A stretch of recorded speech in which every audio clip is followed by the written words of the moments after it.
Welcome to Fantasy Football Today. DFS, it's Thursday. You know what that means. It's our game-by-game preview. I am Nejad, of course, at Nejad, and I am with Mike McClure at Mike5754. You know us all too well, hopefully, at this point, and hopefully you had a really successful week last week. You know, Mike, it's funny. We got a tweet that you were tagged on, I don't know, 2 hours ago. You know, we're live for those of you listening for the podcast. We're live at 5 o'clock every Tuesday and Thursday. And some of you listen, some of you watch live. If you're watching live, you know, hit the like button, do all of that stuff. But we got that tweet, and it's funny because somebody had your lineup. And it's not that we give out, Mike, you know this, we don't give out the lineups, but you had a real, you know, hard stance you were taking in terms of your tendencies. We went over your lineup on the Tuesday solo pod. Were you surprised to see that lineup?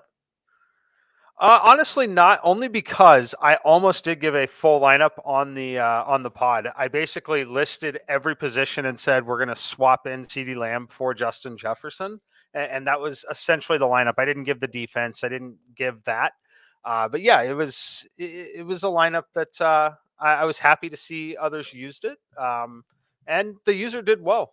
Over 60 extra investment is never never a bad thing. That's for sure.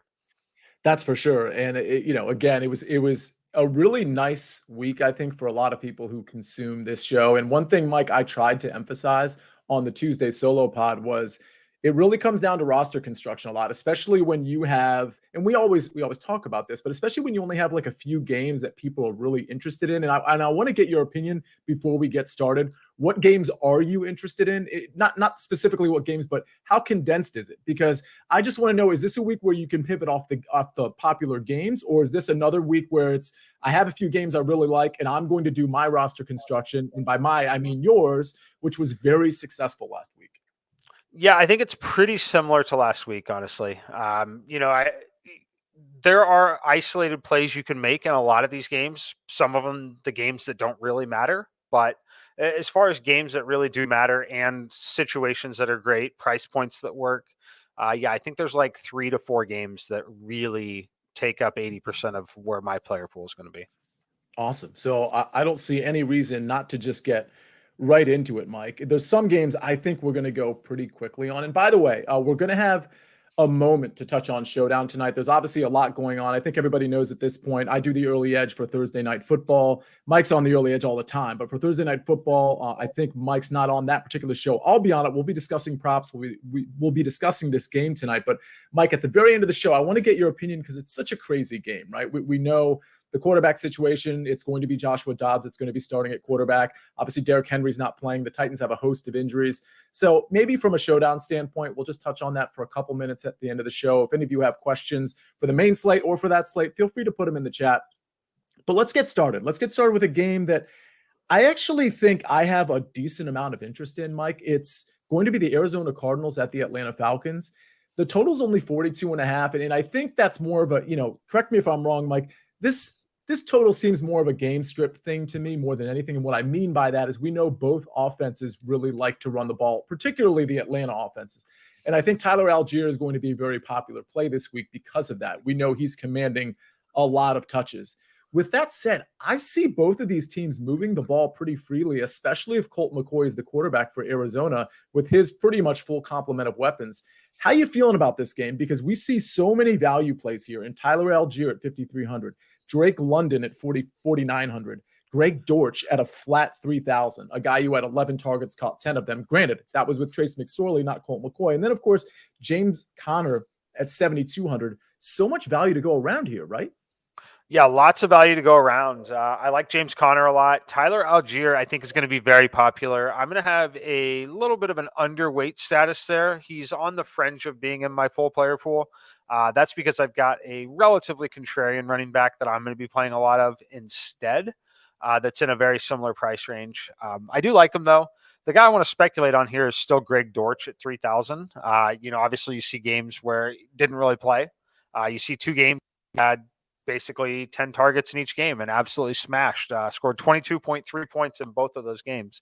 At 3,000, I'll speculate on Greg Dortch here. I don't think that at this point in the season, we see massive workloads for guys like Hopkins and Marquise Brown.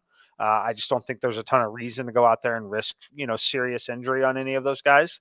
I think they play. I think they get some snaps and some work, but I do think it's, more times to kind of evaluate what they have in Greg Dortch and some of the other players. So I think that Dortch at 3K right now, he's a necessary value piece for me. Is this the type of game we saw last week? And again, I understand that the total is really low, but we saw last week with that Giants game, all your lineups pretty much, and all of mine too, by the way. I wasn't as successful as you were last week, Mike, but I certainly had Gardner Minshew in pretty much all of my lineups.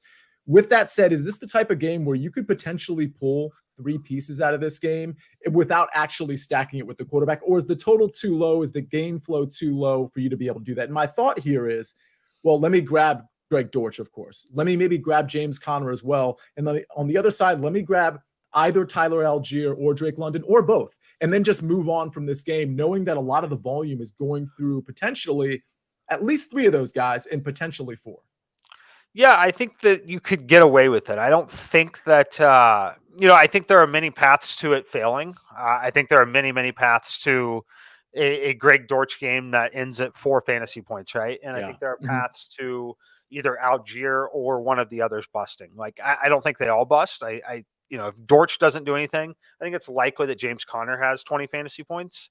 But I do think that there is still a really strong possibility that Dortch and one of the other 2 give you single digits. So I wouldn't go overboard on it. Where I like to use Dortch in this particular spot, which Dortch will be my highest owned guy out of this group, and then it'll be Conner. Dortch will be just the guy that makes a ton of lineups that make everything work when you want to play guys like Amon St. Brown or Justin Jefferson or any of the expensive running backs. Playing a guy like Greg Dortch is going to be necessary, in my opinion. And it stands out as great value. But it, again, highly, highly speculative. We've seen games in the 20s. We've seen games at 0 when he's been on the field. So I wouldn't stack a ton when you're playing a guy like Greg Dortch. I wouldn't stack a ton unless you just love the quarterbacks. That's fair. And we got a comment here, which we're showing up on YouTube. Thanks to Zach. Justin Noy, I believe, longtime viewer, first-time commenter, just wanted to say, love the content and looking forward to thoughts on a great full slate. We appreciate that, Justin. Justin, thank you for being in here. Thank you for commenting. Comment, question anytime you want. One thing more before I leave this game. I actually like it, and I know you do. Everybody knows you do a lot of stuff, with the totals and against the spread. You do the Tuesday show with a lot of the guys from Sportsline talking about your favorite games and things of that nature. My lean here is, I saw Arizona as of yesterday was plus 3.5. I really liked that. And I kind of also lean to the over, but I really liked the Arizona plus 3.5 play. Is that something you're on, or are you just off this game altogether? Mostly off the game altogether, but we were waiting on status of quarterback with Colt McCoy. I'm going to go ahead and pull up my numbers here and see where we are on it quickly, but let's see. Yeah, it's a slight lean there. The bigger lean would be to the over. I think the over should be a 43.5 total. Not a massive edge, but if you could find this, 43.5 is where the number should be. So I'd lean over on the game. Yeah, absolutely love it. Speaking of, I love Buffalo Woze's comment. He says, "What's up? Easy cash last week, all double ups. Thanks, Mike and Sia." So yeah, if you remember Buffalo, if you watched the Tuesday show, my cash game, I only played one cash lineup, I should say, and it actually crashed and burned a little bit, thanks to a couple of low-end players that just didn't work out. But again, cash has been profitable for the most part on this show. I mean, I think I've only had 3 weeks where my main cash lineup, and I only do 1, usually sometimes 2, where it's not cash. So yeah, everybody, continue with the cash. We're having some good luck here when it comes to the double ups. And if you played the tournament lineups that were anywhere similar to what Mike had last week, you did really well. Reed Phillips. Okay, so this is the live YouTube feed. Been listening to the pod for 2 years, but this is the very first time I'm checking out the live show.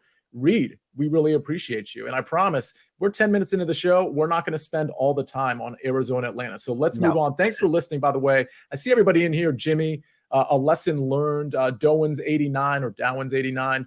Everybody hit the like button if you haven't already. If we get to 100 likes early, we're going to go ahead and give Mike's top 3 at each position. We usually save that for the end of the show. But if we get to 100 likes early, we're going to go ahead and give that out when we get to 100. And I trust somebody in the chat will tell us when we get close to that. Okay, the Colts plus 5.5 or plus 6, depending on where you're looking at the New York Giants. It's only a 39-point total. You'll notice a lot of low-end totals here.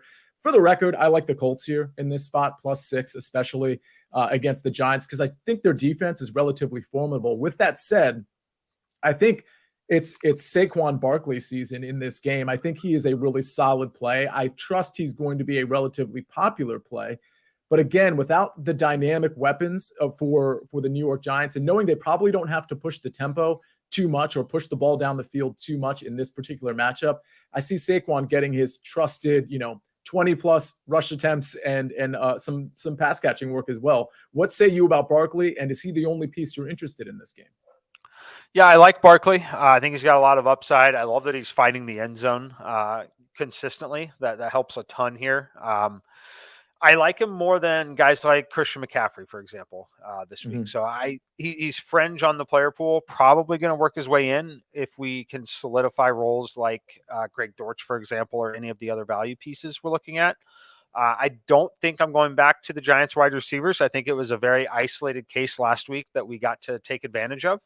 And I think we're going to take advantage of it with another team again this week that we'll talk about here in a little bit. But I'm not going to go back to the Giants wide receivers. So it's possible that they mess around and find in a game script that allows for it. What I will say there, though, is I don't expect 15 plus fantasy points for both Richie James and Hodgins again. I think it's likely that he could continue to lock in on Hodgins and he can get there and have a great game. Not something I would recommend chasing after this week, though.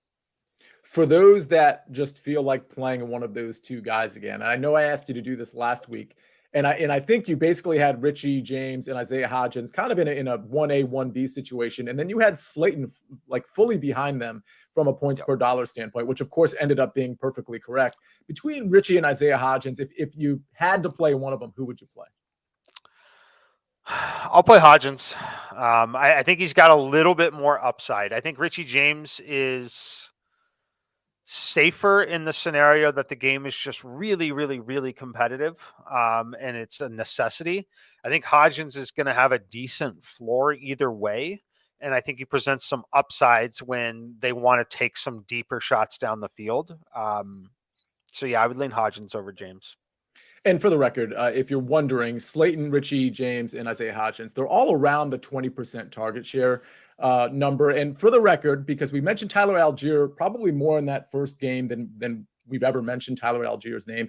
Over the last two games, you got to keep in mind contextually, Caleb Huntley's not playing, right? So it's really just Cordero and Tyler Algier. Over the last two games, he's got 40 total touches. Again, this is Tyler Algier with 253 total yards, and the Arizona Cardinals are allowing 4.7 yards per carry, which is good for 25th in the league. So that's why the Tyler Algier sort of popularity is all of a sudden popping up this week relative to pretty much every other week. Okay, so we hit that Tyler Algier stat. We covered the Colts and Giants. Now we're going to go to a game with an actual real deal total in excess of 50 points.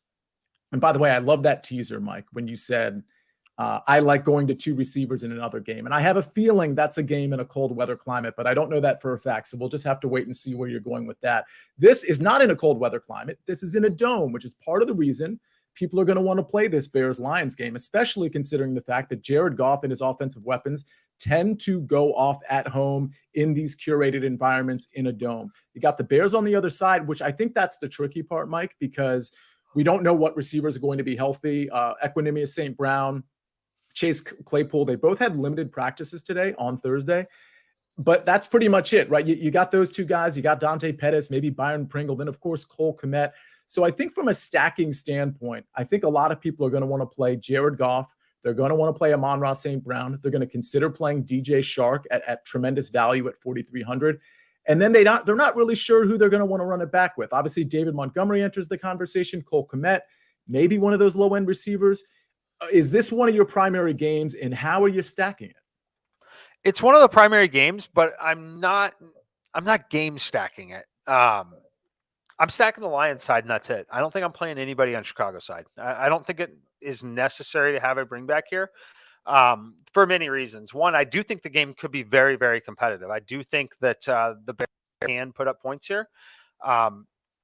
You don't get to play two quarterbacks. So we know if we're stacking golf, we're obviously not playing quarterback on the other side. There are a number of running backs that I like already. And as far as the passing game, it'll be a little bit hit or miss there. So I'm not gonna force bringbacks this week with the Bears. Mostly just gonna bet on the Lions to go score 30 points, right? So that's mostly what I'm looking at doing. It's going to be Goff to Amon-Ra St. Brown is going to be the clear number one. I think you could play Swift in there. I think you could play any of the secondary receivers if you want to take a shot on them. But it's mostly Amon-Ra as a core play. I think he has a huge week in this particular bounce back spot. And I just want to bet on the Lions scoring a lot of points. And I don't think the bring back is necessary because I think the Lions are truly going to try and run it up this week. I don't think they want to leave any doubt. I think that it's all in 100% till the final snap of this game. I think they truly try to run it up here. So I'm going to bet on the offense scoring, and I'm not going to worry about what the other side does in this one personally. To the extent we are going to run it back with somebody, maybe we just think Cole Kmet is value just in the first place. Is he a guy that would maybe make it into the conversation? Forget about the game stack part of it. Just the idea of playing Cole Kmet at 4,500 in Detroit in that dome environment. Is that a guy that you could conceivably run it back with or just make an isolated or skinny stack play with? Yes, he is definitely the one that's closest to making the player pool. There's no doubt about that. We've also seen him absolutely smash in this matchup already this year. Didn't smash in the point of usage. He just smashed because he landed in the end zone twice. I believe it's a week we played him, actually. You can play him again if you want to, but he didn't smash in the terms of having a ton of volume. It was literally just landing in the end zone. So. And the last thing here, if Jamal Williams is out, and I'm not sure what his status is at this point. I know he had some sort of vague, ambiguous knee injury, but would you go to either Justin Jackson at 4K or DeAndre Swift at 5,300? And again, I'm not talking about a stack necessarily. I'm just saying, does that present value for DeAndre or for Justin Jackson if Jamal Williams can't go? I think it does. The thing that we like about Swift is that he's still active in the passing game. He's still 5 targets, 8 targets, 9 targets, 3 targets, whatever it may be. I think Williams is going to play. I don't think he's on the injury report ahead of this game now. So I think but Swift, I do like him at 5,300. And this is a good question from Dominic Giannini. I believe I'm pronouncing that right, who is a San Francisco 49ers fan. Dominic, by the way, my preseason pick for the Super Bowl was the Bills versus the San Francisco 49ers. So hope that comes true for your sake and for my pick's sake. But he has David Montgomery or Tyler Algier.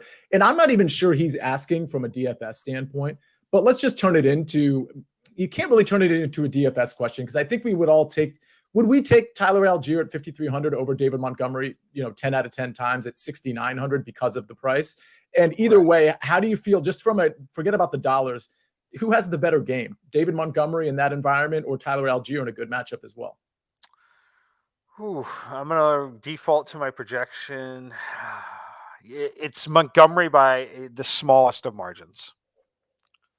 Yeah. And that's your flat projection, not considering the price. Correct. In terms of price, it's Algier if it's a DFS question. If it's not a DFS question, it's definitely Montgomery. Yeah, Algier decisively, it sounds like, considering how small that margin sounds like from your projections, David Montgomery over Tyler Algier. Okay, I think we can move on from this game. If anybody has any questions about other players, you're really gambling at that receiver core for Chicago between all of these guys, down to N'Keal Harry, Velus Jones. I don't think you can really take that gamble unless we hear something that somebody's going to get a lot of reps. Okay, speaking of a lot of reps, what a professional transition there. Jacksonville Jaguars -4 at the Texans. It's a 43-point total. When it comes to reps, we know Tennessee is resting a lot of players. And if I'm the Jags, I think I'm probably resting a lot of players if I'm in charge of that organization. But we don't really know what's going to happen there. And I suspect, based on the limited news we have, I suspect that the Jaguars are going to roll out their team for 4 quarters, their starters. Is that what you suspect? And if so, is this a game that interests you with respect to guys like Travis Etienne, Zay Jones, some of those guys that really could come through in a great matchup at Houston? Yeah, I am so torn on this one. I've projected them to not play 4 quarters. I'm projecting them to play a half. Okay. We will see. I could be very, very wrong on this. I have no clue what's going on in their mind, what they would want to do. There still is not a ton of motivation to win the game, especially as Tennessee loses tonight to Dallas. If Tennessee is able to pull off a miracle, then it obviously becomes a little bit more important. But if Tennessee loses this game, I get what the Jags are doing.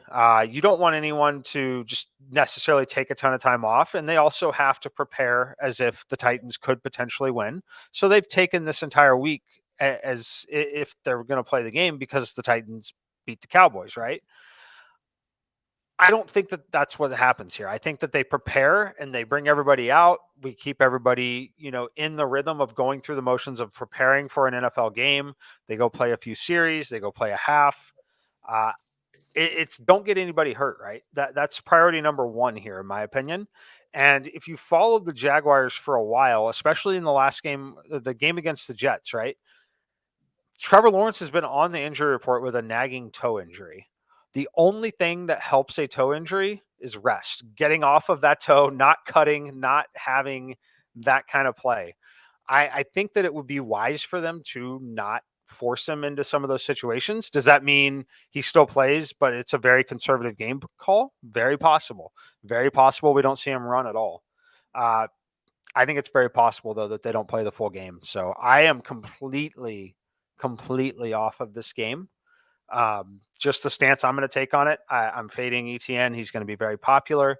I could be very, very wrong on the fact that they may play 4 quarters, but it's the stance I'm going to take.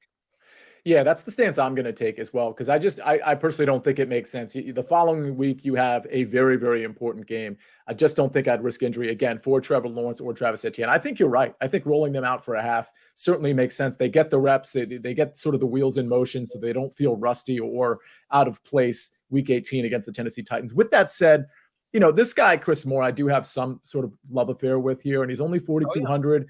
And Houston's been very competitive. Brandon Cooks missed practice today, but it doesn't appear that it was injury related. And from what I understand, he's going to be at practice tomorrow, Friday. So I guess I expect him to play. But don't forget, Nico Collins isn't playing. So it's really Brandon Cooks, maybe, and Chris Moore. It's a 43.5 point total, almost 20 points implied for Houston. They're not getting it all done with Royce Freeman and Dare Ogunbowale. So I would imagine Chris Moore would get some work with Davis Mills. Is it worth it, though? Yeah, I don't think it's going to be worth it up to 4,200. I don't mind it. Like, if you want to speculate there, I think it's fine. Personally, I'd rather play one of those value guys. I'd rather honestly play Greg Dortch at 3,000, save the $200 and kind of move on. The thing that I have to ask about the Texans is you wanted them to compete. You wanted them to fight hard. They finally got that win there. They don't want to win another game. Like, they really don't. They're in a territory where they could actually mess up the number 1 pick at this point, right? That's not something that they want to do. Will they, I don't want to say not try as hard, but will efforts be made to ensure that they still don't mess around and win a game, especially if the other team is starting to rest players? We could see a ton of running plays in this game. Again, could be totally wrong. They could be throwing. They could be excited to win. Chris Moore could have a massive day with 10 targets and 2 touchdowns, right? I don't know on the game. All I know is I don't want the Jacksonville side, which I think is the side that should, in theory, be scoring more points. So I'm I'm 100% off this game at this point. Yeah, the one thing I will say about Chris Moore, and I don't know where I stand on him. I'll probably play him in some lineups, although there are a lot of guys that you could play in that exact price range that probably have much better situations. DJ Shark comes to mind, of course, and we know Greg Dortch is 1,200 less expensive. But if the Jaguars if they're not playing some of their defensive players at some point in the game or the entire game, I mean, this is Davis Mills' last chance to prove that not he's a starting quarterback, but that he's a backup quarterback, that he's a second string quarterback. At least that's how I see it for Davis Mills' career. And it would be nice for him to get a kind of a soft matchup and pepper some of his targets and throw for maybe, 240 yards, whereas normally he'd be, sub 200 or something like that. So it's just something to consider from a narrative standpoint. But Mike, I largely agree with you. I'm certainly not playing any Jacksonville Jaguars. I think it's really just Chris Moore that I'm even considering. Speaking of guys not playing, well, there goes the Taylor Heineke show, which I don't know if anybody follows me on Twitter, but I have a pretty strong stance. I was on a show yesterday and just kind of talking about I just didn't think this made a lot of sense. With that said, we know Wentz is the starter. To me, Terry McLaurin's stock goes down. I don't know that this is a game people wanted to play anyway. The Browns are 2.5-point dogs. It's only a 40-point total. This game's in Washington. I don't think there's anybody to consider here other than Brian Robinson, because we know Antonio Gibson has a foot sprain. It doesn't look like he's trending toward playing. And we know Brian Robinson gets the lion's share of the carries anyway. You might get a little bit of Curtis Samuel in the running game, like we've seen Washington do before. And you're certainly going to get some Curtis Samuel in the passing game with Carson Wentz back, because as Zach pointed out on our Tuesday show, very adeptly, Curtis Samuel is sort of like Curtis Samuel's season, which has been on hiatus for 2 months. It's kind of back to some degree. Now, is it back in this particular game with this particular total? Maybe not, but I do think Brian Robinson is a pretty good play. Do you have any opinion on either Curtis Samuel or Brian Robinson in terms of playing them this week? I'm probably going to sit out on the Robinson side, just because I like a couple of running backs already. I do like Curtis Samuel and I do like Jahan Dotson. I think both of them are cheap enough. I think both of them are super talented and should have all the opportunity, because I think that with the quarterback change, they're going to be where they're going to have to continue to throw the football late in this game. I think this game is all but guaranteed to be a very competitive football game. And that's what I want. I want a competitive football game where we have to force our way to Curtis Samuel and Jahan Dotson. They're priced so similar to guys like Chris Moore, for example. I like them. I like speculating on this spot. It's a team that really has to go win the football game. So yeah, I like Curtis Samuel here. Is there the possibility that you consider a skinny stack here, or anybody on the Browns side, whether that be Nick Chubb, Amari Cooper, Donovan Peoples-Jones? I don't think so. I think it would be isolated plays on Samuel or Dotson, not together, just isolated plays. Okay. I think that's all we need to touch on with this game. And for the record, I'm just curious, what's your opinion on Wentz being the starter? Are you kind of just, you don't really have an opinion, or you think Wentz is the play going forward? Yeah, I don't have a strong opinion on it. I don't think it's a great situation to be in it. I think the most interesting thing about it was the speculation before the last game and the coming out and saying, hey, if things aren't going well, we're going to go to Carson Wentz in this game. Like, if you're willing to make that statement ahead of the game, knowing that you think things aren't going to go well, just start him to start the game, right? If you have already made up your mind that, okay, if we're down 7 points after halftime at any point, we're going to Carson Wentz. Like, if that's something that's predetermined before the game, just play Carson Wentz, right? Yeah, and if I could, before we get to Saints Eagles, if I could reframe what they said before that game. Yeah, they said exactly what you said, but I could just say it a different way. If Taylor Heineke doesn't do well against the best defense in the NFL, then we're going to make a change. Like, how unfair is that? I mean, what if your barometer is, oh, he's got to do well against the San Francisco 49ers healthy defense, well, then you've pretty much predetermined his future. It's just one of those things that's not the game where the barometer should be set, in my opinion. I understand there are games prior to that where he didn't play very well, but the W's were there for Washington. He certainly nursed that team back to playoff contention and back to relevance. And Wentz wasn't doing that. So I just think it's a very curious move. But speaking of quarterbacks, maybe Jalen Hurts, probably Gardner Minshew. I'm not even sure where to go. I know Jalen Hurts was throwing it around today, at least a little bit, listed as limited in practice. It's a game that they'd like to win to secure their number one seed. I mean, they do have to win or probably have to win one of these last two games to secure the number one seed. I still think it's going to be Gardner Minshew, but I got to admit, I'm kind of guessing here. Do you like anything in this game? It's Saints plus 6.5 at the Eagles. It's only a 42-point total, although that could shift maybe 1 or 2 points depending on the Jalen Hurts situation. How are you feeling about this game? Yeah, this one is interesting. Eagles fans might kill me for this, but I think that the Eagles should be placed on upset watch in this game to start here. So, number one, I don't think is playing. I think Jalen Hurts playing in this game would be almost on the level of playing Tua with a concussion. I think it would be malpractice to start Jalen Hurts in this game. I think he's actually been hurt. I don't think that it would be smart to put him in this game. It's very easy to aggravate the injury that he has, considering the way that he plays football. I don't think it's smart to play him in this particular game. Personally, I think Minshew's going to play here. I think it's great that he's kind of rehabbing and getting back involved in practice, but I don't think he's playing in this game. As far as defense goes, though, I think the Saints defense is pretty legit. They play very competitive games. They find a way to keep themselves in games. The only thing that I'm worried about is Alvin Kamara's status. He's dealing with an injury and some personal issues that have kept him away a little bit here. So he missed practice today as well.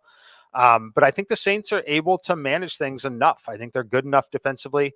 As great as Gardner Minshew was in terms of moving the football, racking up some fantasy points for us, he was also very, very close to having a few disastrous turnovers in the game against Dallas. I think the Saints defense is good enough. Miles Sanders banged up a little bit. More time for the other team to prepare for Minshew. I think this game's a very competitive one-score game.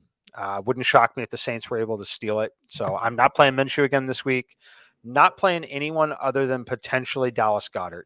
The tight end position's relatively weak. I expect Goddard to get more targets in this particular matchup, but it's mostly a game I want to watch and not bet on, or I mean, not play fantasy players on. Fair enough. Yeah, I think it's a game I'm probably going to get away from too. I mean, I do think Minshew at 5,500 should be intriguing to people, but with that said, 42.5 point total. Somewhat formidable defense. If you were going to play Gardner Minshew, would you be playing him naked, or would you try to pair him with A.J. Brown or Devontae Smith or Dallas Goedert like we tried to do last week? I would go ahead and pair him. I don't think that there's real upside to having him naked there personally, not in this matchup. I think the scenario where you want to play him is in a little more of an obvious shootout potential type game. I don't think this game is obvious shootout potential. I would be stunned, frankly, if the Eagles scored 30 points in this game. So, yeah, not gonna play Minshew personally. And I'll just comment before we get to the next game, which is going to be Broncos at Mike's Chiefs. Rashid Shaheed's been a target guy ever since Chris Olave has been out, and he's only 4K. And for the record, I'm guessing Traquan Smith is going to be playing the slot, and that's where you generally have success against the Eagles. We know on the perimeter they're great at covering, those boundary receivers. But it's since Avonte Maddox has been out that they've been at least somewhat susceptible. So again, if you're looking at dart wide receivers, we talked about Greg Dortch. Maybe if Greg Dortch is super popular, maybe you pivot to Traquan Smith and hope to get lucky there in perhaps a bigger tournament. But I do think Rashid Shaheed, which is very hard to say, unfortunately, is a pretty. I think he's a solid, slightly contrarian play at 4K. So those two guys, I think, should be in the conversation as potential one-offs. Do you have an opinion about either of those guys, Mike? I think they're fine one-off plays. They're in that range of guys like Chris Moore, Curtis Samuel. Like, you could throw them in there. I don't think it'll be massive volume or big enough volume to put them in multiple lineups. I think it'd be a one lineup kind of thing for me. So I guess how to translate that to others, no more than 20% exposure to them across your lineups. But I don't hate including them in the player pool, but I personally see this as a very, very low scoring defensive battle. Okay. And we are going to transition. We got a few more 1:00 games, a few 4:00 games. Then we get to Mike's top three. By the way, if we get to 100 likes early, we'll just go ahead and interrupt the show and do that. I think we're kind of on our way to 100. We might get there early this week. And then, of course, we do Mike's top three, like I just said, but the cheat sheet as well. So before we get to Broncos Chiefs, I do want to take a break because we want to hear a word from our partners. Meanwhile, on Paramount Mountain. All right, let's do this roll call. It's freezing up here. Blase. Where you at, Blase? It's Blaze. Okay, so that's how it's gonna be. Blaze? Y'all need to say your name right. B. Louie. Do you mean blue? Okay. You wanna go to war? You prefer not to go to war? Me too. Ridiculous. Hey, Aaron. Here, coach. Thank you. Where's Bumbly Bay at? Is Bumbly Bay up in here? Sunday, an NFL on CBS doubleheader begins with squads making their final playoff push. Then, all eyes on Lambeau when Cousins and the Vikings square off against Rodgers and the resurgent Packers. All hail Sunday.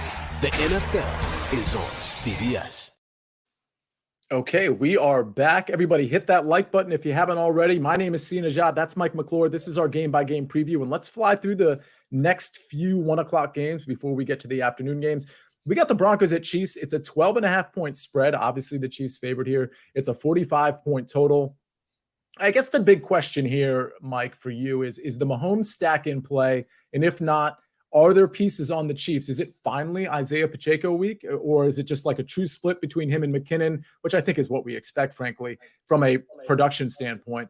And maybe you just don't play either of them. Are there receivers or Travis Kelce in play? And then on the Broncos side, is it the Jerry Jeudy show? Do we go back to Greg Dulcich? So I know there are situations where you can stack a quarterback, or not stack a quarterback, take a quarterback, play him naked, and then literally kind of air quotes stack him with the receiver on the other side. Have we potentially met that situation with Mahomes, and then as a sneaky kind of contrarian game to play with Mahomes naked and Jerry Jeudy on the way back? I think that for me, I'm not playing anybody currently. If I were to play, it would probably be a Mahomes naked lineup. Just kind of bet on Kansas City racking up 30 points, hoping that, we get receiving touchdowns, passing touchdowns. He runs one in. I think it's fine to do that. I think it's totally okay to bet on scoring 30 points in this game at home. At this point in the season, though, it is still stay healthy, win the game, stay healthy. I think that's why we want to play Pacheco. The issue here is McKinnon is there, and he's definitely going to get work. McKinnon's got more upside, clearly, just because of the passing game and what a weapon he is there. It's boring to say that I can't get to anything in this game because we want to play this team because they're so good and they've got obvious weapons. I just don't trust anything on the Denver side really to make it a competitive enough game to where I would feel great about rolling anyone out consistently other than a Patrick Mahomes naked lineup. Again, hoping we get 4 touchdowns from Kansas City. I'm very worried about Jerry Jeudy. He's on the injury report, limited snaps in practice, ankle injury, left practice early the other day, limited today. Are they conservative with him at all? Just trying to protect his future? Obviously it's not a massive ankle injury, but it's one of those where I could totally see an effort from Jerry Jeudy that we play 2 series in the first quarter and he's done, right? The ankle flares up, things aren't going well, whatever it may be. I think the spot's really fragile. So I'm not going to go there. I totally get it. I totally understand the upside. Kansas City's terrible in the passing game defense. All the opportunities should be there. I think it's really, really, really fragile. With that said, if for some reason we hear that Jerry Jeudy is out, I know we've gone to guys, and I think he showed up on the injury report recently as well, but we've gone to guys like Kendall Hinton before, Courtland Sutton trying to get back. I'm not really Sutton. I wouldn't pay up for regardless of Jeudy at this point. But would a guy like Kendall Hinton make it in the conversation if you were try to get a couple pieces in this game? And by the way, I think Mahomes naked is a decent play certainly, but we saw what Cam Akers did against this very defense just last week. And I don't want to just play that card like, oh, well, it happened last week, it's got to happen this week. I think I might have to have a lineup with Isaiah Pacheco. And just, because we've had this sort of conception about Isaiah Pacheco over the last month. Not we as in you and me, but I own this a little bit where it's the Pacheco game. It's the Pacheco game. Well, it's not, because Jerick McKinnon just keeps gobbling everything up. This seems like a matchup where I actually don't think the Chiefs at home are going to get pressed. We saw in the Houston Texans game, they got pressed. Like their defense is very susceptible to making games competitive. This one, I'm not so sure. And so it just strikes me as if you were going to go back to the Pacheco well one last time. Granted, it's been very dry, and that's not necessarily his fault. I feel like this could be the game to play him. And I'm not asking you, Mike, to agree with me because you just gave your opinion on who you're playing in this game. I'm just kind of telling it for the listeners. Like, I do think if you were going to have a Pacheco game, I think this would be the one before the playoffs. I've been wrong before on Isaiah Pacheco, and so that's that. But Kendall Hinton, would he be in the conversation if Jerry Jeudy happens to be out? So I got good news, bad news. Yes, but the bad news is he's also on the injury report dealing with a hamstring, also limited in practice.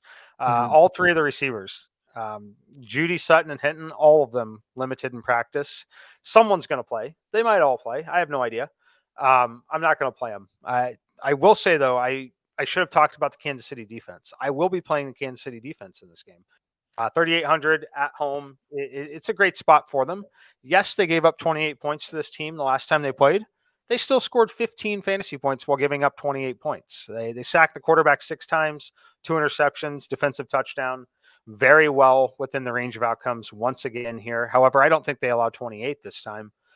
So I do like the Kansas City defense here. I think it's fine to pair him with Pacheco if you want to. Dulcich is fine, especially if those receivers are all out. I still think it's very, very fragile, though. I think that the Broncos are in rough shape right now, and it's hard to trust anything that's going on over there. Okay, fair enough. I think that answers your question, Garrett Bocella. So fire up Dulcich. You certainly can do that, especially if some of these receivers are out. Okay, let's go to the Dolphins +3 at the Patriots. 41-point total. This one's interesting to me because obviously Tua is not going to be playing this game. We've got Teddy Bridgewater. And I think the question here is because the game total isn't very enticing, right, at 41. But I think the question becomes, is this a game where A, is Tyreek contrarian, which I suspect he will be, and B, is it worth playing a Tyreek contrarian play, knowing that there's a lot of value on this slate? Obviously, Ramondre Stevenson's going to be a popular guy. I'm not really sure what the status of Damian Harris is at this point in terms of whether he's going to play or not, but it sounds to me like a lot of people are playing Ramondre kind of regardless in this one. Again, Dolphins a dog. It's probably going to be a relatively neutral game script. Are Tyreek or any Dolphins really in your player pool, and is Ramondre in your player pool? Ramondre definitely in the player pool. Going to be a core lineup piece for me. Probably every lineup or very close to it. I like the obvious price point here, 6,800. Don't expect Harris to play. He's dealing with the thigh. He's also dealing with a personal matter, which is why he was away again today. Typically not a great thing when you're dealing with both the injury and the personal matter and missing on Thursdays. Not typically going to lead to playing. So as far as everything in this game, I think that if you want to speculate on a Dolphins receiver, I think it's fine. I would say potentially look at Cedric Wilson or Trent Sherfield, both going to be super, super cheap in this game. We talk about it a lot on this show and on the early edge and the mega previews, all the things there. Some of these backup quarterbacks typically have a chemistry with wide receiver 3, wide receiver 4, wide receiver 5 on the depth chart, guys that they spend a little bit more time working with in general. It might seem easy to go play with a guy like Tyreek and Waddle. Not as easy as you would think because of the way that they play. It takes a while to understand, first of all, how quick and how Tyreek can. It does throw timing off. It's not as easy as it might seem.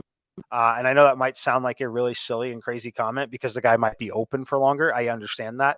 But it's not always super easy just adapting there. Sometimes we see guys like Sherfield or Wilson. I think it's fine to speculate there. But this game for me is all about Ramondre and the Patriots defense. I think that we're going to see – I think we see some turnovers on the Miami side. Okay. Sounds to me like you like the Patriots -3, or is it a stay away? Yes, I played -2.5 on the Patriots. This was before the Tua news. We mostly knew Tua wasn't going to play on Tuesday, but yes, I am on the Patriots. I'm also fading. I've been fading the Dolphins for the last 4 weeks. I have a ticket for them to miss the playoffs at +350. Bet on the Chargers against them, so I'm happy. Happy. Yeah, that's literal money in the bank. Follow Mike on the early edge at Sportsline. He gives all these picks out on this show and on Sportsline itself. So Panthers +3 at the Bucs. I like the Panthers. Speaking of against the spread, I like the Panthers +3 in this one personally. I'd be curious as to what your thoughts are. I think there are pieces to play potentially on both sides. We know DJ Moore has been getting a little bit more production with Sam Darnold back there. I think on the Bucs side, Leonard Fournette, I mean, he drastically outtouched Rachaad White last week. And I think, though, to the extent he has a foot injury, he's clearly been playing through it. And this is a must win for the Bucs. So I expect the volume to be there for Leonard Fournette. Yeah, I think Godwin's a good play. The Carolina defense has improved, but they're certainly susceptible against slot receivers. I mean, Godwin's always in play, but particularly against Carolina, I think that's where we're going to see Tom Brady go. I'm not really. This doesn't seem like a very sexy game for me to really grab anybody, but I do think there are some plays to consider. I don't really want to consider any of the Carolina running backs because I don't know who's going to get the lion's share. Are you on anybody in this game? I am. Leonard Fournette is a core lineup play for me. That's the reason why I wasn't on Tyler Algier as much. I love Leonard Fournette here. I think he is a minimum of $1,000 too cheap. I think he should be $7,000 in this matchup. $6,600 for sure, but I think the price point should be $7,000. You saw it last week. I think you're going to see it again. Tom's not right. And when he's not right, he looks to check the ball down. He can't throw the ball over the middle of the field to Gronkowski anymore. This is a much better spot for Godwin, so I expect Godwin will have a pretty good game as well. He's going to dump the ball to Leonard Fournette. They're going to run the ball to pick up any first down under 5 yards. They're going to attempt to do that first. And he's going to check down to Lenny Fournette. Lenny Fournette had 10 targets in the last game. We're going to see that again. He's going to out-touch White. I think the price point is far too low, so I am all over him. I will say I absolutely love Tampa Bay in this game. We might have to have a showdown on it, but I do love Tampa Bay. It was my best bet of the week by far. I put that one in Tuesday as well. The look ahead line. So we talk about look ahead lines. Last week's line on this game was 6.5. Wow. This line has moved 3.5 points based on the result of the Carolina game over Detroit and Tampa struggling in the desert with Arizona. Now Tom is at home in the must-win situation. This line, if we look back to when McCaffrey was traded, right? When McCaffrey was traded, if they were playing the Bucs on the road, the line would have been 10.5, 9.5, 10.5 in Tampa. I just think it's too much of an overreaction considering everyone is healthy. I know Lenny Fournette's healthy. I know Godwin's healthy. I know Mike Evans is healthy. Yeah, I'm gonna ride it here. So I like the Bucs a lot. Leonard Fournette is going to be in most of my lineups this week. I do love the Leonard Fournette play. I think the only pushback before we get to Niners Raiders and the Jared Stidham show, the only pushback I give there is that the last time these two teams played, the Panthers rushed 26 times for 176 yards. And this running game seems to be even more effective now than it was back then in week 7. And in that game, Tom Brady, who I think we could argue at least looked better in week 7 than he does now, threw for 0 touchdown passes. So I just think from a matchup standpoint, we conceive of the Bucs as like a pretty formidable defense, but particularly against the run, but they just haven't been. They're in the bottom half of the league. They're allowing 4.5 yards per carry. If I'm the Tampa Bay Buccaneers, I fear this running game. I don't fear Sam Darnold. I hope I turn Sam Darnold over and I win the game because of that. But I fear, believe it or not, Deontay Foreman, Chuba Hubbard, and Blackshear. I just think that's a formidable trio that can just kind of, chip away at you and at least cover the spread. But I hear you. I mean, it's still the Bucs. It's still Tom Brady. I just wonder about the identity of this team at the end of the day. Yeah, no, I'm right there with you. And if the spread was, say, even 5.5, 4.5, I'd be much more interested in backing the other side. I do think the way Carolina plays this game is it's going to lead to just a very competitive game either way, right? They're going to pound the football. They're going to run the clock. They know they're not winning a shootout. They know they can win a game that may only require them to score 20 points, right? They know they're not winning scoring 35. At least I would assume they know that, right? So I think it's going to lead to a competitive game either way. But yeah, I'm gonna back Tom in this particular spot. Fair enough. Okay, let's go to the first 4 o'clock game. This is a 4:05 start. It's the San Francisco 49ers at the Las Vegas Raiders. I don't think there's a lot of pieces that we're super interested in this game, particularly with Jared Stidham at quarterback. I have this, again, if you follow me on Twitter, I have these soapbox issues.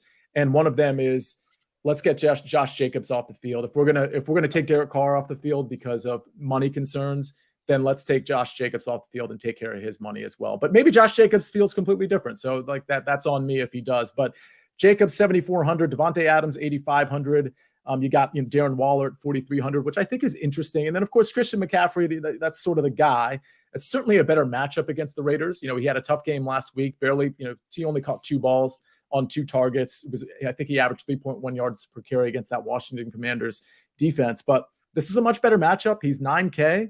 I'm looking at it now. It looks like he's going to be pretty popular. So it seems to be like a good place to pivot off of him and to pivot off of this game entirely. What say you? Yeah, I'm going to pivot off of it pretty much entirely. The only thing that would get me to playing McCaffrey, or not playing McCaffrey, playing someone else, I could play Davis Price, the running back, the backup. If Mason, who is dealing with the hamstring injury, is inactive, and we get any sort of report based on the 1 p.m. games, because 1 p.m. games can still influence the 49ers' motivation to win this game in a little bit of a way. Depending on that, I think that we could be in for a very reduced role for Christian McCaffrey. Shanahan's great, right? We saw it last week and it kind of frustrated me because I had a great week last week, right? Mm-hmm. I was 4 or 5 fantasy points away from an extra $30,000, right? And Wow. Christian McCaffrey sat out 2 different series where they handed the ball to Davis Price 6 carries in a row, right? And it's one of those situations where Shanahan's being smart. He's protecting his players. He understands that it is a massive, long game. I think that we see more of that from him. I don't think we see a direct McCaffrey's not playing kind of thing, but I think that they get in, get out with a win. I do not expect McCaffrey to be in this game taking tons of handoffs if they're up by 10 points or more. So I think Davis Price at 4,400 is worthy of a look in something like a 100. You're playing 150 entries, you're playing 20 plus. That's where I think you could take that look. And for the record, if you decided to play Christian McCaffrey and you put him in your flex, for example, and you get news that maybe they're not going to be running him as much, but you get that news at like 2:30 or 3 o'clock. There's a guy named Justin Jefferson that plays in a 4 o'clock game as well. And so that, again, if CMC's in your flex spot, you can easily swap him out if you're not already playing Justin Jefferson. There's obviously other players you can swap him out for, but that's just one example. So it's just something to consider if you get cold feet on CMC. That's what late swap is for. But is there anything else to address in this game? I mean, on the Raiders side, are you playing anybody? I'm not. Okay. I'm not. I do, like you said, I wish Josh Jacobs wouldn't play at all for his own personal well-being. I think he's going to play a little bit, but I expect him and Devontae to be limited. So unfortunately, I think those guys are completely off the table for the rest of the year. Yeah, Josh Jacobs is leading the league in rushing yards. He probably wants to secure that, but he's got a big lead on Derrick Henry, who's not even going to be playing tonight on Thursday Night Football. So he pretty much has that wrapped up as well. For those of you that don't know, he's in the final year of his contract, only signed a 4-year, $12 million deal. You know, with running backs, if they get injured, they're damaged, they're washed, they're just not going to get that big contract. So it's his only time to cash in. That's why I'm sort of on this soapbox thing. The Jets at the Seattle Seahawks. Jets are favored by 1.5 at Seattle. It's a 41.5 point total. You know, I'm not really interested in this game. Normally, I'd want to play a Mike White stack because he's always seems to be presenting value. And I think you could play Mike White to Garrett Wilson here and maybe have a run back, maybe not have a run back. I think guys like Noah Fant are potentially in play since Will Dissly is on IR. But I just don't think I'm getting to this game. I'm not interested in DK Metcalf. Lockett appears to be playing, but you know, he's got that finger issue. And against the Jets, I'm just not super interested in that either. I think an interesting play would be Zonovan Knight. If the Jets can establish the run against Seattle, I think it would be Zonovan Knight with the rushing attempts as opposed to the pass catching work. But I don't think I'm getting there either. Mike, do you like anything in this game? I do. I like one piece. Tyler Conklin, $2,900 tight end. We like cheap tight ends. You know, we play 2 of them. We played 2 of them last week. We're going to probably end up doing it again this week. Tyler Conklin, $2,900. The closest thing to a free square, gets an ideal situation and matchup. The Seahawks are the worst team in the NFL defending the tight end. Obviously gets an upgrade at the quarterback position again. He's had some chemistry there. He's even getting 4 targets against Jacksonville. He's got some upside. You know, there's not a ton of touchdown equity here. It's all bonus if we get some touchdowns. But at 2,900 in a game that's competitive with a team that's got to win, I think you could do a lot worse. So, yeah, he's in my player pool at 2,900. Fantastic. All right. I'll take that. Is there anybody else? I mean, he's just a one-off play then. Just a one-off play. Any of the Jets pass catchers, I think, are fine as one-off plays. I think it's hard to really isolate on any of them, but Conklin, because of the position that he plays, I think is the most interesting. And then I want to go quickly back to Christian McCaffrey. Mm-hmm. I could see the scenario where I end up playing Christian McCaffrey, but the only scenario is going to be a late swap scenario. The scenario that the Saints are beating the Eagles, that's when I'm interested. If the Saints beat the Eagles here, it probably means Jalen Hurts is not playing for one. The 49ers are live to still capture the number 1 seed in the NFC if the Saints beat the Eagles here. The Eagles have to lose the final 2 games. The Niners have to win both of them, and the Vikings have to lose one of their next 2. I'm very confident the Vikings are losing this week. Mm-hmm. If the Saints lose in the 1 o'clock window, we would, in theory, have time to swap on to Christian McCaffrey. If the Saints beat the Eagles in that game, it'll be all systems go 100% Christian McCaffrey in that game. So Absolutely. Something to watch out for. Yeah, no, that's really, really good insight. Again, use late swap to your advantage, which again, I mentioned it on Tuesday during the solo pod, Mike, but when we get into the playoffs, late swap is even going to be more critical. So make sure you tune into us during the NFL playoffs as well. We're going to be taking you through to the Super Bowl. Speaking of the Vikings losing, they are plus 3.5 at the Packers. It's a 47.5 point total. It's a game a lot of people want to get a piece of. Christian Watson, it was stated that he actually practiced today, but I don't think he did. I think he came out to practice, but didn't actually practice. So some confusion there. I don't know if that means he's playing or if he's not, but I think he's trending toward potentially not playing, which I think puts some of those other kind of receivers in play, like Allen Lazard, of course, maybe Romeo Doubs.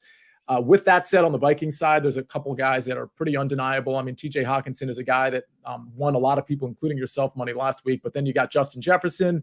Does Dalvin Cook have his pop game at some point? I don't know. I've been counting on it. I was counting on it last week, and that hurt me pretty bad. But I assume you like a lot of pieces in this game, including a gentleman by the name of Aaron Rodgers.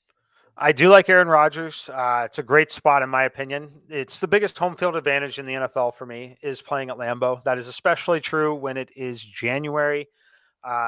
Look, we watched what the Giants did for us last week, right? We're going to see something similar here. I like all the receivers. I don't think Watson's going to play. If he does, fire him up. If not, Allen Lazard is by far my favorite receiver, really on the entire slate. Maybe Amon-Ra ahead of him still, but in terms of value, it's Lazard for sure. Romeo Doubs, love him. Randall Cobb will work his way into my player pool as well. If that's a pretty big if, but if Watson is out. I want to talk about Minnesota in general. They just have really struggled defensively. I tweeted this out the other day, 3 or 4 days ago. This team has not played outdoors since November 13th. It has been 7 weeks. It will be 50 days since the last time they have played a game outdoors. Now they've got to do it at Lambeau. Aaron Rodgers backed into a corner. That's where he thrives typically. I like the spot for the Packers a lot. I think it's going to be a ton of Lazard. Allen Lazard, Aaron Rodgers. That's my stack. So let me ask you this. Is there a double stack in play? Is there a second receiver or the tight end that's in play? And from a run back standpoint, who would be the primary run back? Primary run back, probably going to jam in Justin Jefferson, honestly. Hawkinson is definitely right there as well. I'm not going to touch Dalvin Cook personally. I think it's possible he has a big game. I've already told you I'm playing Leonard Fournette and Ramondre Stevenson, so it doesn't leave a ton of room for the Dalvin shares. I'm going to focus on those receivers. So I like Hawkinson a lot. I like Jefferson a lot. I think the other maybe interesting call out is the last 2 weeks we've seen Mercedes Lewis pop his head up in the relevance again. He's only 2,800. If you're playing Aaron Rodgers, it's another way to take advantage of some of that stackability in this game. So especially if Watson ends up not playing. On the Minnesota side, though, for me, it's just going to be Jefferson and Hawkinson in the player pool. Okay. And for the record, in case we didn't mention it, Justin Jefferson, 9,500, TJ Hawkinson, 5,400. And for whatever it's worth, which it hasn't been much lately, Dalvin Cook is a flat 7K. Okay. Go. Did you have something else, Mike, on this one? No, I mean, I think you could argue to play AJ Dillon still if you wanted to. He's getting all the workload. He's getting red zone looks. At 5,800, if you wanted to take a little bit more contrarian stance, I think that, say you wanted to build a Jared Goff lineup and still wanted some pieces of Green Bay, AJ Dillon's score is still highly correlated to Aaron Rodgers just because of what a weapon he is in the red zone. And there's certainly some ambiguity to what's going on with Aaron Jones, right? I mean, is it possible that there's a lingering injury that that's maybe more pronounced than has been let on? Absolutely. He's listed on the injury report with knee and ankle. I think it's the knee that they've been worried about, to be honest with you. I think it's really bothered him and they've wanted to limit touches. I don't know if it's some of it's limiting touches. Some of it is AJ Dillon's actually been quite effective in the situations they've asked him to be effective in. But I think they've been monitoring it and trying to avoid a more serious injury as they look towards the playoffs and try and get in. We'll see if, all of those concerns are thrown out the window and they must win game here. Fair enough. Okay, let's transition. Serious injury. That's Cam Akers, Achilles. Last year, he bounced back in the Super Bowl and wasn't effective because he had just torn his Achilles. He probably shouldn't have been playing in the Super Bowl. But here we are. He's had a really tough time coming back. He plays against the Chargers, which is a team you can run on. They're allowing the most yards per carry in the league. Rams plus 6.5 at the Chargers. It's only a 43-point total. Not a super sexy game, which is a surprise, right? Because any Chargers game usually is. Couple questions here. Do we just go right back to Cam Akers or Tyler Higbee as maybe one-off plays? And is there anybody on the Chargers side that you're interested in, knowing that this is a very low total? Yeah, I'm not super interested here, honestly. If you want to play Akers, I think it's fine. You just have to ask yourself, do you want to play him? For me, I'm trying to make a big case for Leonard Fournette, right? So I'm not going to play $6,100 for him. Do you want to play him over Ramondre Stevenson? That's the question you got to ask yourself, right? They're close enough in price point. I think it's okay. I think it's possible. The question I have there is, at this point, do they still want to run Akers into the ground? Do they still, you're removed from a very serious injury? Maybe they let him keep going. Maybe they dial it back a bit. You never know when it's going to come like that. So I can't get anywhere in this game. I'm never going to say don't play Keenan Allen if you like Keenan Allen. Like I think that he's going to get targets. I think he's got some upside, but as crazy as it sounds, I think I'm off this game as well. Yeah, fair enough. I think I'm largely off of it, but I think I will sneak in Cam Akers, maybe Tyler Higbee. There's other tight ends I like this week, so Higbee may take a back seat, but I think I'm going to play because I noticed Cam Akers' ownership was certainly lower than I anticipated it being. I'm not saying this guy's like Austin Eckler all of a sudden or Christian McCaffrey, but I thought, based on last week and based on what the Rams' game plan is likely to be against the Chargers, that he'd be in the 10 to 15% range, or 12, something like that. That's not what we're seeing, right? Yeah, no, it's not what we're seeing at all there. Okay. Yeah, I want to quickly call out Keenan Allen's success recently too. Mm-hmm. Just because he's absolute target monster. He's got 14 targets, 9 targets, 14 and 14. Those are his last 4 games. Yeah, that's pretty incredible. He has not had fewer than 86 receiving yards in any of the last 4 games, averaging 12.5 targets a game. Insane. Wow. That is insane. Okay. What else is insane is we're at your top 3. We can do your top 3 at QB, running back, wide receiver, tight end, defense. The insane part is we have like twice as many people as we have likes. We have 89 likes. We're really close. So we're going to go ahead and give it to you. We're going to give you the top 3 at each position, but don't hesitate. We got a lot of people watching. We are very fortunate to have all of you watching. We just ask you hit the like button when you get in here. If you can, if you're driving, don't hit the like button, obviously. If you can, review the podcast as well. And I do want to mention our FFT DFS contest is live. It's only 200 deep. So you kind of got to get in there. It's only $5. Give it a shot, and we'll go ahead and rep out the number 1 person like we always do on the solo pod every single Tuesday. Chargy, Victor, Carlos, Garrett, we see you all in here. Thank you for the questions in the comments. Kevin Slater, appreciate you. And PvP Naked, before we get to your top 3, he says, first time seeing Mike after 2 seasons of only listening to the podcast.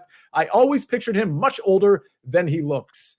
I don't know what to say about that. Mike, any comments before you get into your top 3 at each position? No comments. The secret is the San Pellegrino, I suppose. Yes, that is the secret. Okay, Mike, give me your top 3 at quarterback and then just run through running back, wide receiver, tight end, and your top 3 defenses. All right, quarterback. Number 1 is going to be Jared Goff. Look, we love the Lions in a controlled environment in the Dome. Absolute must-win game after getting embarrassed last week. Pretty self-explanatory based on the salary. Number 2, Aaron Rodgers. Also must-win game. Love him against this Vikings defense. We've been picking on the Vikings defense all year. Why stop now? Number 3, Tom Brady. Tom Brady's going to throw 3 touchdown passes again in this game. No one's going to play him. I'm going to play him. I'm going to pair him with Leonard Fournette, who is my number 1 running back this week. I love Leonard Fournette this week. I'm going to be very right or I'm going to be very wrong. And if you've been here all year, you know that's how I play. And it is a profitable strategy for me, and it's going to continue to be so this week, I think. Number 2 running back, Ramondre Stevenson. Love this spot for him. I think he's put in some really great situations, and he's going to touch the ball 25 times total in this game against the Dolphins. Number 3, James Conner. I expect James Conner to have his workload. I expect him to score the touchdowns for the Arizona Cardinals. 2 wide receiver. Number 1, Amon-Ra St. Brown. Number 2, Allen Lazard, my favorite Green Bay Packer wide receiver this week. Number 3, I've listed Greg Dortch just to highlight his value. Not my number 3 overall wide receiver, but someone I'll be likely having to work in if I want to play guys like Justin Jefferson in some of my lineups. At tight end, we're going to go number 1, TJ Hawkinson. That's the way I want to bring it back against the Green Bay Packers. Dallas Goedert, number 2. I think he's going to be a check down valve here for, I believe it's going to be Gardner Minshew playing. Number 3, Tyler Conklin, $2,900 tight end for the Jets, facing the worst defense in the league in the Seahawks. For the defense, everybody wants us to include the defense. Number 1, 49ers. Number 2, Kansas City Chiefs. Number 3, New England Patriots. Absolutely love it. And I'll get to my cheat sheet. I've got Jared Goff to Amon-Ra St. Brown. My chalk play is going to be Saquon Barkley. Value, I'll go Drake London at 4,900. Contrarian, I had 2 different picks here. I settled on Cole Kmet, which isn't, a super inspiring play, at the tight end position. But knowing that to the extent I'm having a bring back in that Lions game, Cole Kmet's probably going to be one of the primary ones, if not the only one I bring back. Again, you don't have to correlate all your games. Mike said he's not necessarily having a Bears bring back in his tournament lineups, but I do like Cole Kmet to get some targets and to get some production. The other player I was considering because of the low ownership that I was surprised about was Cam Akers at 6,100. So my contrarian play is going to be listed as Cole Kmet, but I do like Cam Akers as a potential pivot off some of those guys that are very popular in that range. And my fade is going to be Travis Etienne for all the reasons that we talked about when we covered that game. Travis Etienne, of course, 6,400. Mike, time for your cheat sheet. Cheat sheet, stack. Aaron Rodgers, Allen Lazard, talked about him a lot today. I love this spot for the Packers. That he's going to be the number 1 wide receiver for Aaron Rodgers. Chalk play, Amon-Ra St. Brown. Love the Lions. Love Jared Goff. Love the Goff 2 Amon-Ra stack in this game. Great time to jump back on Amon-Ra St. Brown. Value play, Greg Dortch talked about it a couple times. We're going to speculate there. He is the bare minimum $3,000. Love it in this spot. Contrarian play, Leonard Fournette. We'll see how contrarian it is. We'll see how many people want to follow me when we tout this throughout the rest of the weekend. But I'm on Leonard Fournette again. I think it's a great spot for him. And then my fade for now is Christian McCaffrey, with a little caveat that could change if the Saints beat the Eagles in the 1 p.m. window.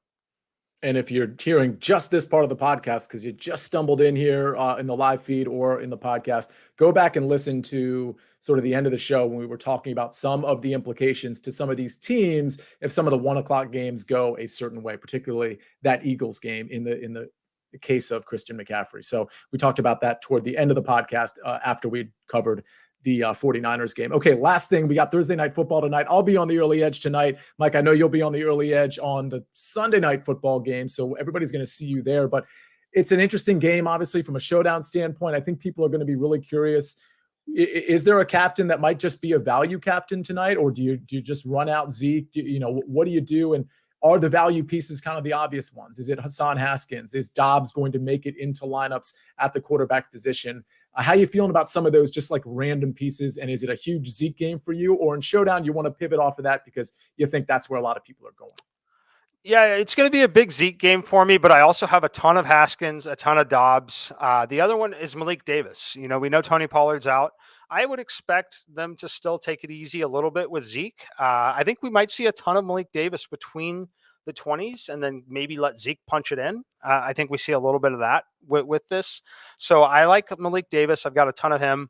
Obviously playing the Cowboys defense. As far as captains go, I've got Dak and Zeke right at the top, then Lamb, Haskins, Dobbs, and then the kicker, Brett Maher.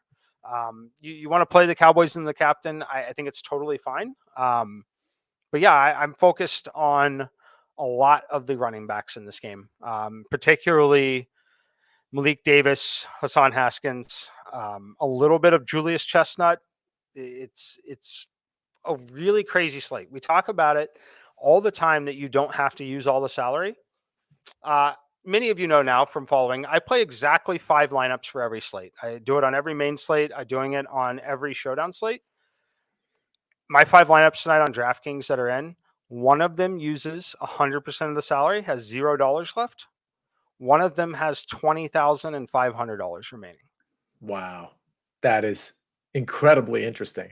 I mean, Yeah. In Showdown, you certainly can leave money on the table, but this is one of those where don't worry about, Do not. only leaving $1,000 or let's say you have 10,000 on the table. Don't worry about that. There's obviously like Dobbs, Julius Chestnut, Malik Davis. These are guys that can have a high impact that were not contemplated to be playing, to be starting when these prices came out. So this is one of those, Mike, where you can kind of ignore the pricing, right?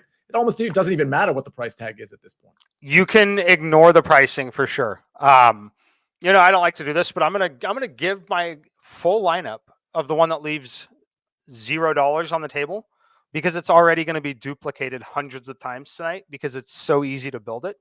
It's Ezekiel Elliott, CeeDee Lamb, Dak Prescott, Josh Dobbs, Hassan Haskins, and the Cowboys defense.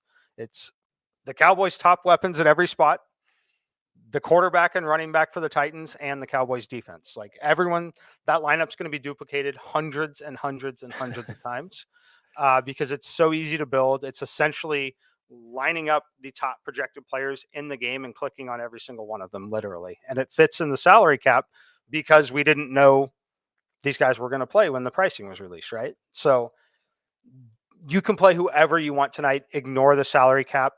I've seen others say it's not the best night to play. My argument against that would be it's probably the best night to play. Yeah. The reason why so many people are going to build that exact lineup or one very, very similar to it, there's the highest probability that we see a unique winner that takes all $500,000 tonight instead of a split for $8,000 between 200 of your closest friends. That's not happening tonight, most likely. It's going to be it's very easy to build a more unique lineup tonight. Yeah, and for those of you that are listening, like you don't even have to do like the big contest. Do the 20 max $1, 20 max $3, something like that, and just you don't even have to max it out necessarily. Like experiment with some different type of game script, some different type of players that you would otherwise never play. Maybe make 5-10 lineups. It won't cost you too much under those parameters, and you can really have some fun watching this game and just kind of seeing which of your game scripts, which of your random pieces ends up having a ton of impact, because we're going to have some random pieces for sure, which we'll talk about on the early edge tonight when we do Thursday Night Football. But for now, that's Mike McClure. Hopefully we have as much success with Mike's lineups and Mike lineups choices as we did last week, because it was an incredibly successful week for him and anybody who followed his lead. I'm certainly going to do that this week. My name is Nejad. That's Mike McClure. This is Fantasy Football Today DFS, and we're going to see you on Tuesday for the solo pod, and then again on Thursday. Hope you have fun with Week 17, and I hope it's profitable. We'll see you soon.